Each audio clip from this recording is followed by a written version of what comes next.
Esse vídeo é patrocinado pelo Rei dos Coins. Lá você consegue comprar várias moedas de jogos, além de botar crédito na Steam e na Google Play Store, de forma fácil e rápida. O Rei dos Coins é a maior e mais confiável loja de coins da América Latina. E acessando a loja pelo link aqui da descrição, vocês me ajudam demais. E se você tem mais de 18 anos e está pensando em ganhar uns coins extras, você pode encontrar diversos jogos de aposta no Tibia Blackjack. De jogos clássicos como Roulette e Crash, o site te dá várias opções de jogos para apostar, tudo 100% seguro e transparente, com uma blockchain que garante um resultado imparcial a cada rodada.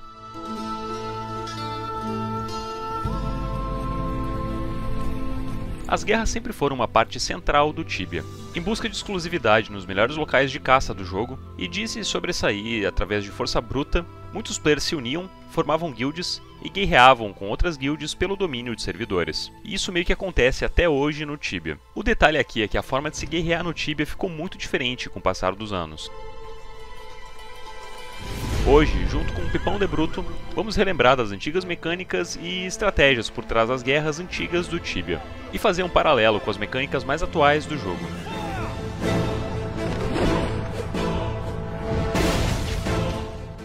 Fala Revel, tudo bem? Passando para te contar um pouquinho como que funcionavam as guerras no Tibia antigamente, tentar resgatar um pouco da memória aqui, as dinâmicas das guerras antigas no Tibia.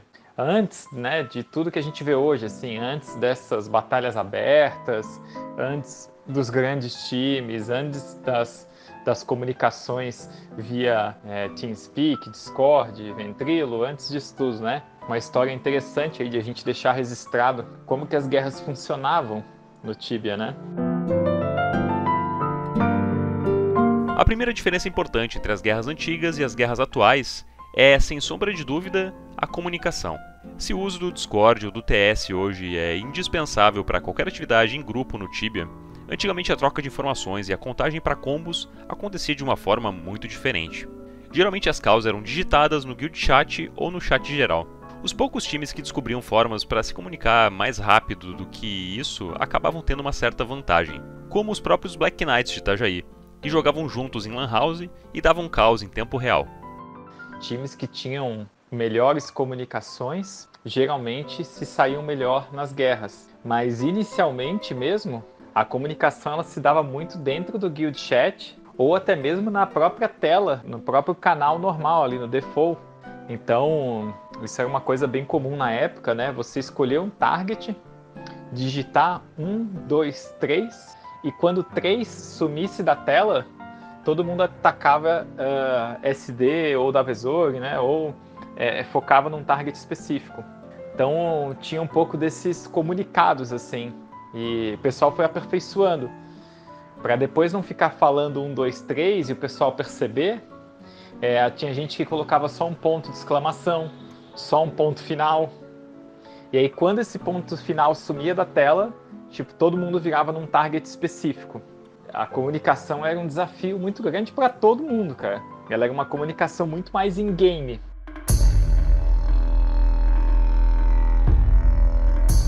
Hoje em dia, guilds que vencem guerras e viram dominantes geralmente dominam o servidor inteiro. Isso curiosamente não acontecia antigamente. Diferentes cidades podiam ser controladas e dominadas por guilds diferentes, que travavam guerras pelo domínio de cidades, mas que após dominar Tais, Carlin ou Abdandriel, estagnavam em estágios onde qualquer expansão não era vantajosa para as guilds.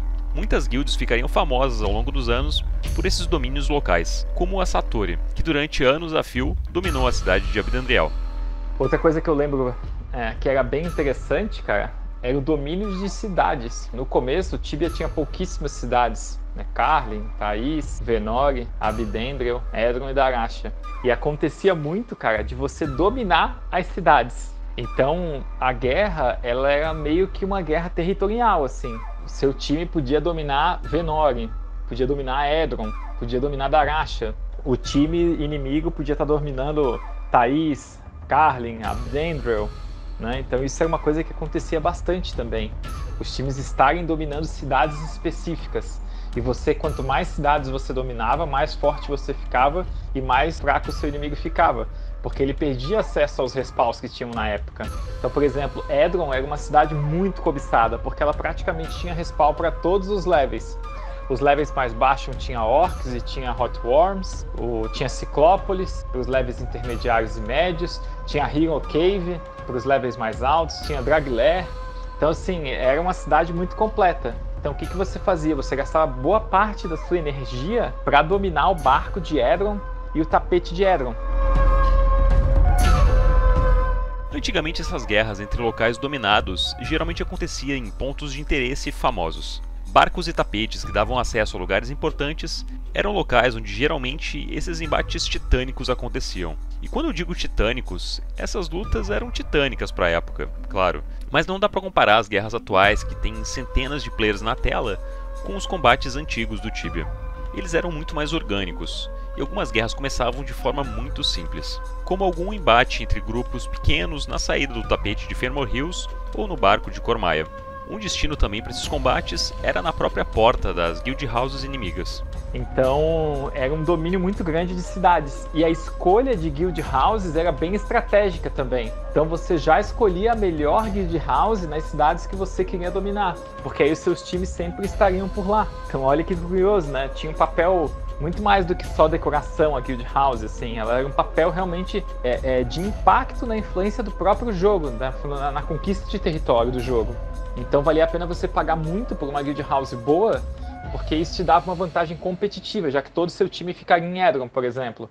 Isso que eu falei do trap, né, no barco e no tapete, eles eram traps assim, que eram muito eficazes na época. Porque basicamente, se dois players caíssem um em cima do outro, então dois players viajaram de Daracha para o tapete de Edron, e os dois caíssem um em cima do outro, né, ou viajassem juntos, o player de baixo não conseguia se curar, a não ser com o Exjuravita.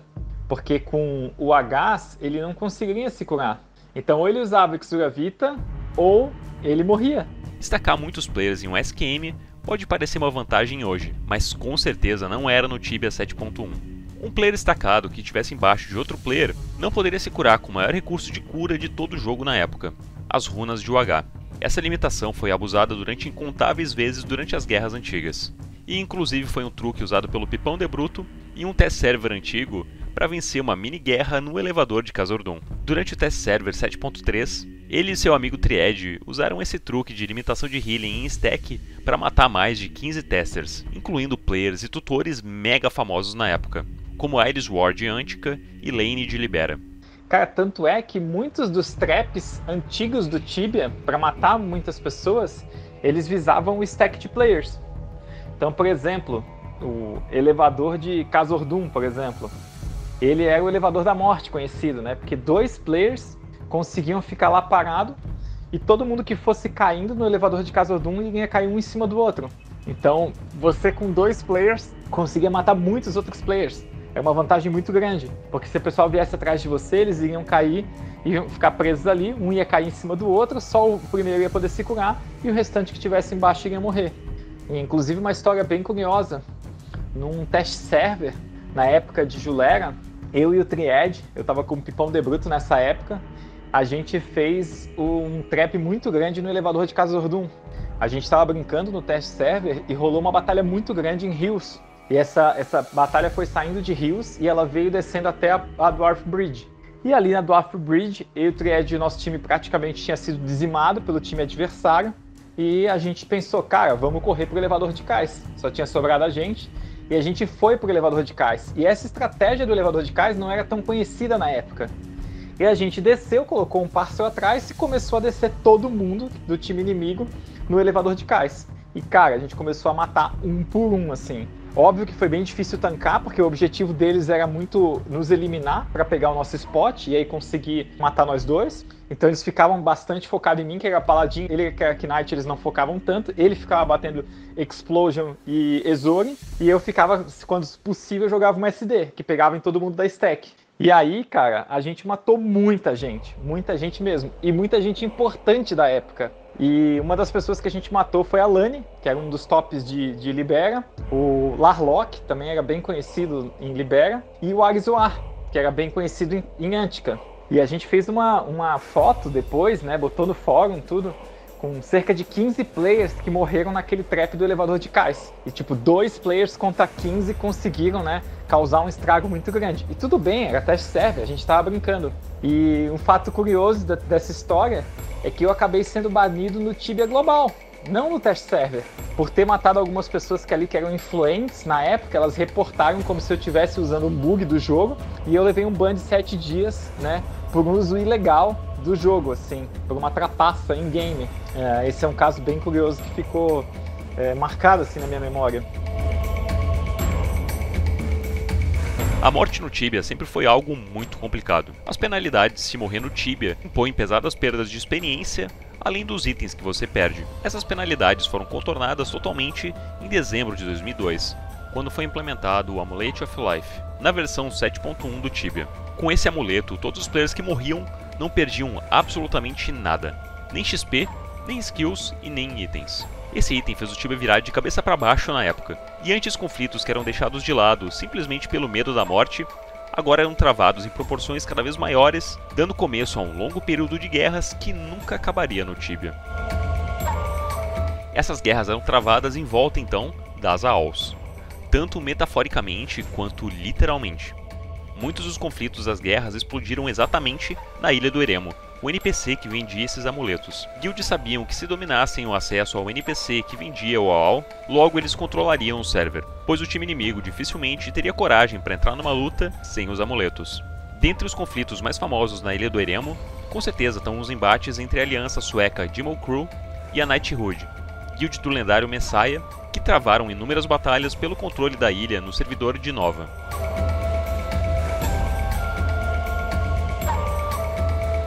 Diferente das guerras atuais, que contam com disputas entre streamers que fomentam grandes combates e incentivam centenas de players a participarem das guerras, no Tibia antigo as guerras surgiam de uma forma muito mais orgânica. Isso era outra coisa assim que tinha de diferente na época, né? A guerra, ela não era uma coisa que era, vamos fazer uma batalha aqui, não tinha isso combinado, as coisas eram mais orgânicas, sabe? Não tinha um horário para uma batalha, ia acontecendo uma luta porque alguém matou alguém, sabe? Alguém estava fora de PZ, e aí surge uma oportunidade, e essa oportunidade o time se reúne e tenta revidar, sabe? Então era uma coisa assim, meio que orgânica que ia acontecendo. As situações iam criando a guerra que ia se formar. Isso também é uma das diferenças que acho que tem para as guerras de hoje em dia. E também você não tinha tanto players assim. Uma batalha grande era uma batalha de 15 contra 15, 20 contra 20. Geralmente, uma batalha de 10 contra 10 já era uma batalha aí bem significativa, principalmente se você estivesse falando de level 100+, que existia muito pouco no Tibia. Então, hoje você vai assistir uma guerra, né? Teve a guerra de Libertabra recentemente. Você tem 700 pessoas envolvidas na guerra, né? 350 players de cada lado. Então, isso não tinha naquela época. Eram 15, 20 pessoas conectadas ao mesmo tempo. Você podia até ter 150 pessoas na guild, mas nem todo mundo conseguia se falar para se conectar, né? Ao mesmo tempo, e nem todo mundo sabia quando as coisas iriam acontecer. Por trás de cada guerra, é claro, haviam players. Tibia no começo era um jogo onde as pessoas, de uma forma meio desajeitada, iam encontrando o seu lugar nele. Ao invés de assassinos destemidos e sanguinários, existiam muitos players que tinham sim uma sede de poder, mas que viviam muito em um processo de experimentação e de criação de novas táticas de guerra, e que eram vítimas muitas vezes do seu próprio nervosismo e da falta de habilidade manual para fazer algumas coisas na mão, sendo que antigamente não havia um hotkeys. Eu acho que também uma coisa que definia muito a guerra daquele tempo era habilidades individuais, assim. Então, players que eram muito bons individualmente, eles se destacavam muito, assim, eles faziam muita diferença na guerra. Realmente você sair uma pessoa contra um time inteiro e você conseguir matar 3 ou 4 pessoas e ainda depois voltar para o PZ, isso era possível de ser feito naquela época. Porque você também tinha uma grande diferença de levels e de habilidade. Muita gente ficava muito nervosa em guerra. Né? Quem nunca, né, no seu primeiro PK ou na sua primeira guerra não ficou extremamente nervoso, não sabia o que fazer. Eu lembro na primeira vez que eu morri em Rubera, cara, eu não sabia nem o que fazer, assim. Eu lembro que eu perguntei pro meu time, tipo, aonde que vocês estão? E aí eles falaram pra mim, estamos em Venore. Eu fui High Venore S, eu tava em Daracha. eu saí do barco de Venore, tipo, já dei de cara com o time inimigo, o barco não era PZ, não conseguia nem escrever, tipo, Hi, Edron e Edson, qualquer coisa do tipo, sabe? Tentei, só morri assim, tipo, não fiz nada, cara, morri pastelão. Isso era do nervosismo, então, tipo, você tinha muitos players que estavam começando a jogar, e às vezes eram level altos e nunca tinham tido batalhas, então não tinha hotkey, sabe? Era tudo na mão. Então, assim, players individuais, né, faziam muita diferença, né? O fator emocional era absurdamente importante para a época. Um player nervoso era um player que frequentemente não conseguia usar direito UHs e SDs da sua backpack nos alvos de uma forma otimizada. E uma das coisas que mais acalmava combatentes nervosos, e que no geral dava segurança para o time inteiro, era ter um EK level alto na linha de frente durante as guerras. Acho que uma característica também da época era os Knights, assim. Eles eram muito, muito poderosos na guerra, porque a UH, ela enchia demais a vida. E um cara level 120 de EK, cara, ele era praticamente imortal, assim. Tinha que ter um time com um combo muito bom para conseguir derrubar um EK level 120, 130. Então, eu lembro assim de vários exemplos de guerras, de pessoas que ficavam atrapados 5, 6 horas com EKs porque ninguém conseguia derrubar. Então, qualquer trap que necessitasse, se colocasse um Knight alto, e se você tivesse um bom Knight no seu time, era uma chance muito grande de vitória também. Saber usar truques mecânicos e ter acesso aos preciosos recursos do servidor também eram vitais para as guerras. Aqui praticamente tudo era usado como uma carta na manga, de parcels até potes de flor. O truque mais conhecido certamente eram as Magic Walls, mas haviam muitos outros recursos usados nas guerras. As runas mais conhecidas e utilizadas nas guerras eram a UH, a principal cura do jogo, e a SD, a principal fonte de dano mágico pesado do jogo. Mas haviam outros recursos menos conhecidos e utilizados, como Fire Bombs e Energy Bombs, além de recursos secretos que diminuíam o dano recebido. Cara, o uso de utilidade na guerra demorou muito pra gente aprender assim. Então a gente foi aprender Fire Bomb, Energy Bomb quase no final da guerra de Ruberan. A gente usava muito Parcel era assim super utilizado na guerra, né? Colocava-se atrás para não ser empurrado e também para atrapar as pessoas, mas o Fire Bomb, Energy Bomb e Destroy Field começou a se popularizar no final da guerra, que a gente via muitos gringos usando, eles já tinham essa experiência, mas a gente não tinha tanto, né? Vou usar um Destroy Field, tá, mas que runa que é essa? Para que serve? Tipo, a gente foi entendendo durante a execução da própria guerra, sabe? Magic Wall, acho que isso já era mais comum, a Magic Wall já era mais, meio que todo mundo assim aprendeu rápido como ela funcionava, mas eu lembro no final da guerra de Ruberan meio que caiu uma ficha assim, da importância de utilidade, incluindo o Might Ring e o Stone Skin Amulet. Ambos também, assim, tipo, não tinha tanta noção para o que funcionava. E pra você ter uma ideia, mesmo tempos depois, eu lembro uma vez que eu fui tirar um X1 com o Setzer, a gente já tinha perdido a Julera e, por curiosidade, falei para ele, vamos fazer um X1 para ver como é que vai ser. E eu fiz um X1 com ele em Darasha até Ankaramun. E eu usei Stone Skin e o Setzer não sabia que para tirar o Stone Skin precisava ser dano de morte, né? Dano de SD, dano físico na época. Acho que SD era considerado dano físico também. Então ele ficava atacando o GFB para tentar tirar o Stone Skin. E a GFB dele dava dano normal. E aí sempre que ele atacava uma SD, dava 70, 80 de dano. Então meio que deu uma bugada ali na cabeça dele. Eu percebi que aquilo deu uma confundida. Isso, tipo, mesmo tempos depois de Ruberan, ainda assim, utilidade não era tão conhecido, sabe? Não era tão popular. Mas depois a gente foi aprendendo a importância. Hoje em dia você vê que, né, é super utilizado aí nas guerras, vários tipos de utilidade, as flores, o Stone Skin, Might Ring, né? E assim por diante. Mas naquela época era meio que um processo de descoberta. Acho que a gente já falou da importância de dinheiro, né? Ele era fundamental, runas também, né? Eram muito importantes na época, mas acho que tentei cobrir aqui alguns dos principais aspectos, assim.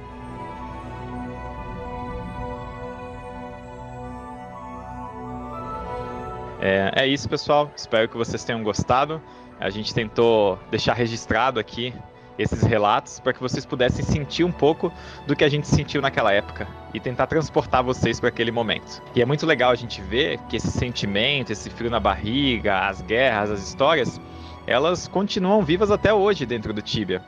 Então, se você pegar a Grande Guerra de Lutabra, foi uma guerra que com certeza despertou esse sentimento em muita gente e que daqui a muitos anos também vai ser lembrado de uma forma muito nostálgica, certo? Então, agradeço vocês pela atenção, espero que vocês tenham gostado. Tudo de bom. Muito obrigado ao Pipão pela ajuda de sempre. É muito interessante poder ter acesso a tantos relatos de um jogador que viveu o que muitos players consideram ter sido a época de ouro das guerras do Tibia. Se curtiram o vídeo, deixem o seu like, se inscrevam no canal e se vocês curtiram muito o vídeo, considerem apoiar o canal na seção de membros. Com apenas R$5 por mês, vocês me ajudam a continuar produzindo conteúdo aqui no YouTube. Eu vou indo nessa, um abraço e falou!